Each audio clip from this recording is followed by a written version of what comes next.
يحضرون لعملية الغياب.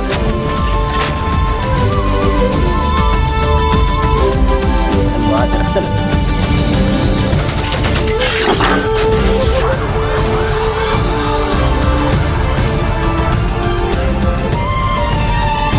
Bonjour à tous et merci de nous rejoindre sur Futur TV pour cette nouvelle édition de la rédaction. À la une de l'actualité, les réactions se multiplient après le jugement prononcé hier par le tribunal militaire à l'encontre de l'ex-ministre Michel Samaha. Pour le chef socialiste Walid Jumblat, le jugement du tribunal légalise l'assassinat et les attentats à la bombe. Le chef du courant du futur, Saad Hariri, achève ce soir sa visite en Russie par un entretien avec le président Vladimir Poutine. Ça sera à Sotchi, sur les bords de la mer Noire. La coalition menée par l'Arabie Saoudite maintient ce jeudi la trêve des raids aériens au Yémen en dépit de violations de la part des rebelles houthis.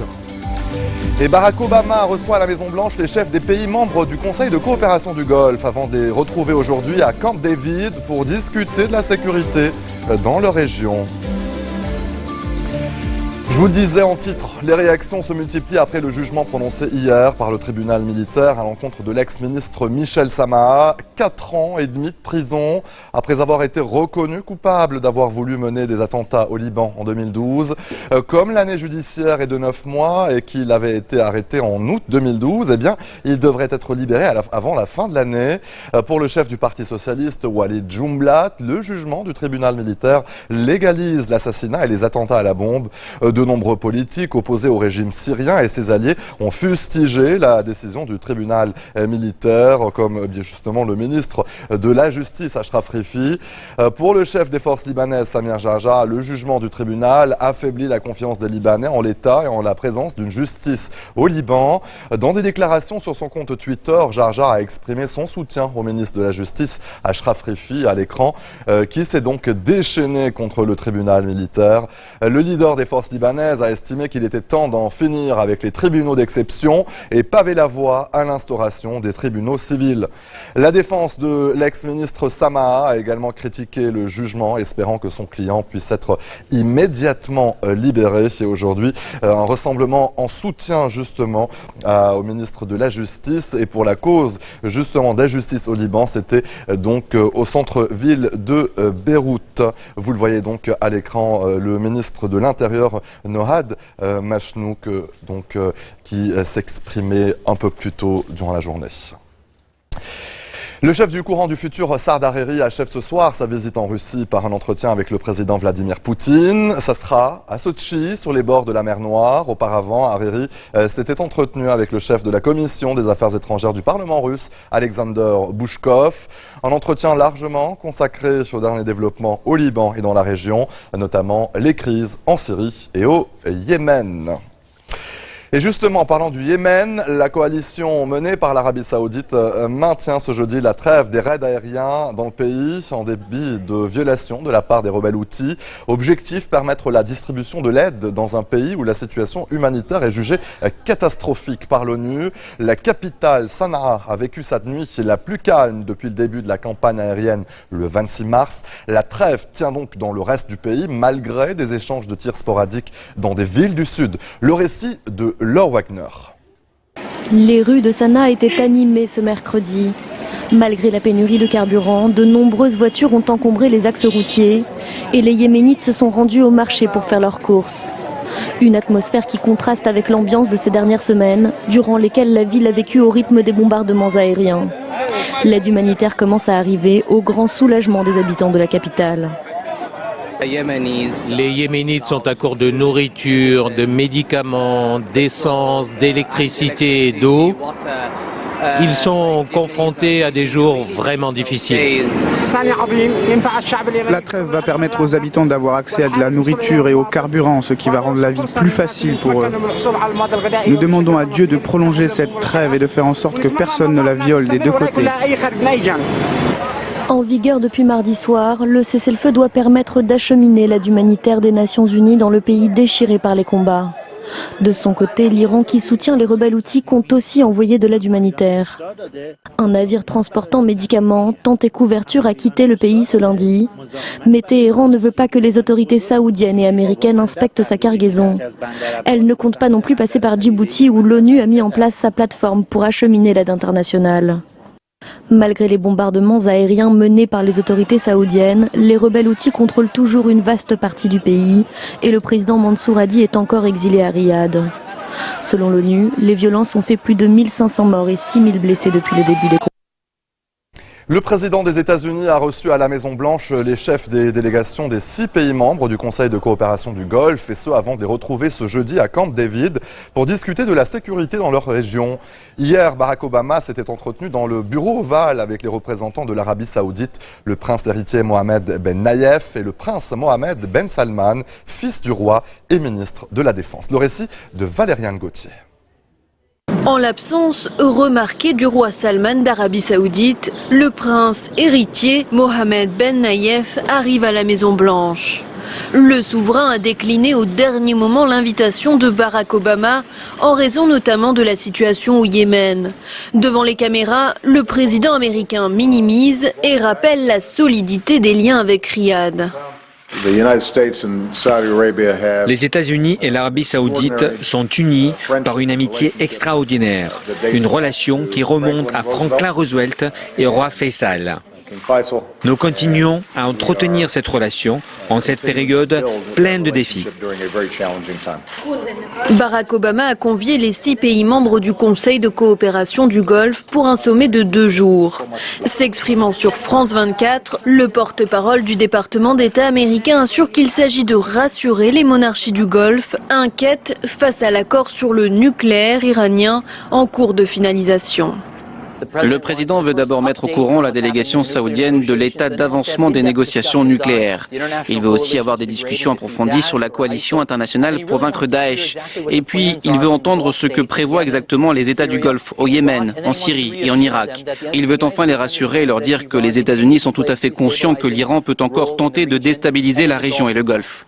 Soutien aux Houthis au Yémen, au régime de Bachar al-Assad en Syrie ou encore au Hezbollah au Liban, les pays sunnites du Golfe craignent les velléités expansionnistes de l'Iran chiite dans la région. Afin de rassurer ses alliés, Washington devrait annoncer un renforcement des structures de défense communes et de nouveaux contrats d'armement. Allez, rester des nôtres. Au retour de la pause, la situation demeure très floue au Burundi après la tentative de coup d'État. A tout de suite.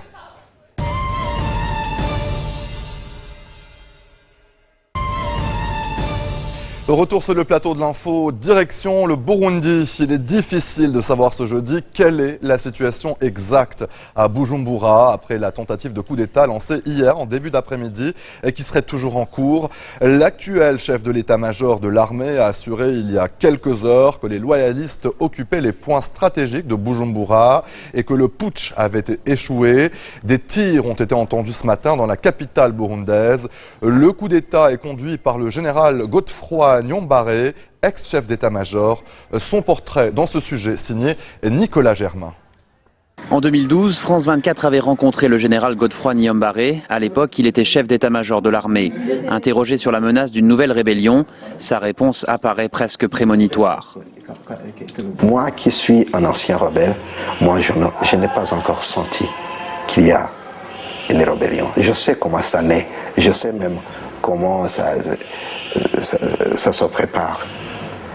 Le général Niyombare, qui a 46 ans, est un ancien compagnon d'armes du président Pierre Nkurunziza au sein de la rébellion Hutu du CNDD-FDD. En 2006, Pierre Nkurunziza le nomme chef d'état-major général. C'est le premier Hutu à occuper cette fonction. Selon les analystes, le général Niyombare est un homme de dialogue, également apprécié par les militaires Tutsis. L'an dernier, Pierre Nkurunziza le place à la tête des services de renseignement. Mais en février, il le limoge, car le général Niyombare lui conseille alors de ne pas briguer un 3e mandat.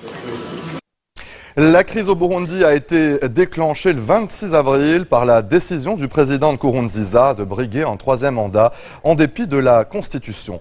Florence Tomaso nous raconte la suite. Le Burundi a basculé dans la violence le 26 avril dernier. La veille, le président Pierre Nkurunziza annonce devant ses partisans sa candidature à un 3e mandat pour le scrutin présidentiel prévu en juin. Aussitôt, l'opposition se mobilise pour dénoncer cette nouvelle candidature qu'elle juge anticonstitutionnelle. Le rassemblement se veut pacifique, mais des affrontements éclatent avec la police après l'arrestation d'un jeune manifestant.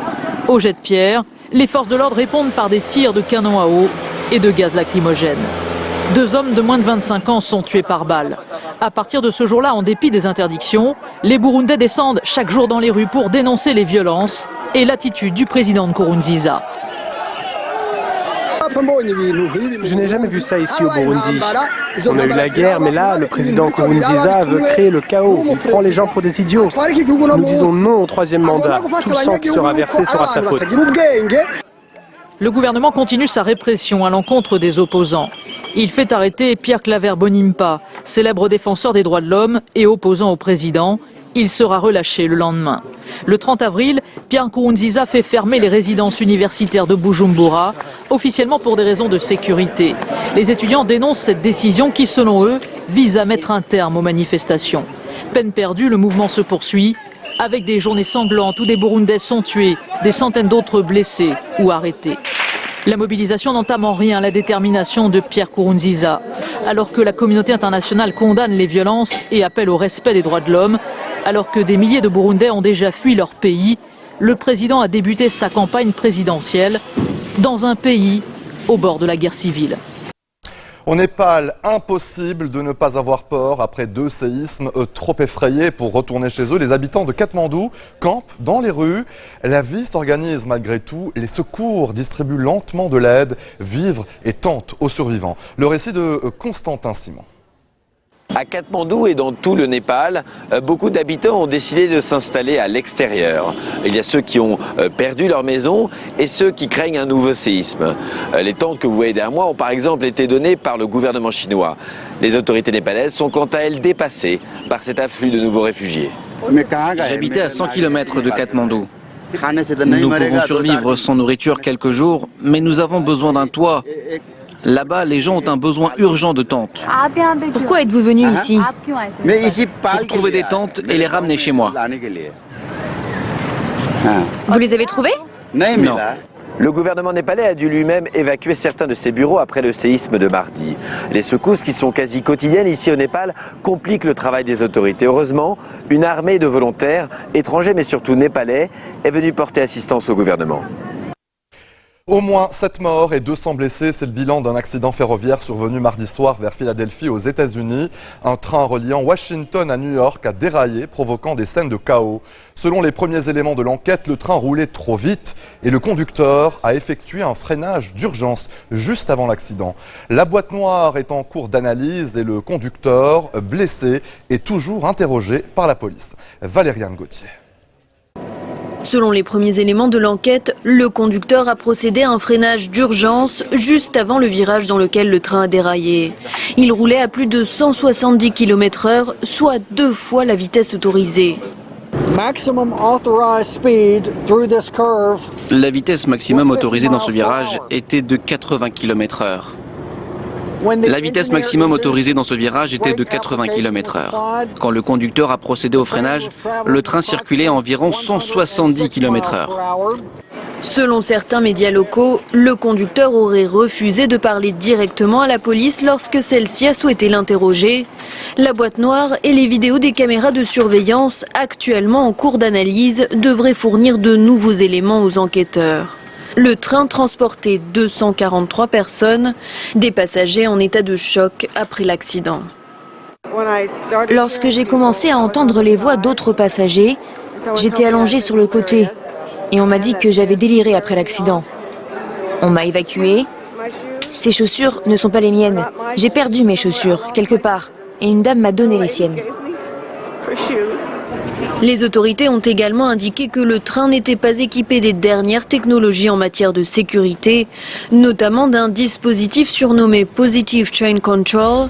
Celui-ci provoque un ralentissement du train s'il excède la vitesse autorisée. Et c'est ainsi que se referme ce journal. Tout de suite, le rappel des titres.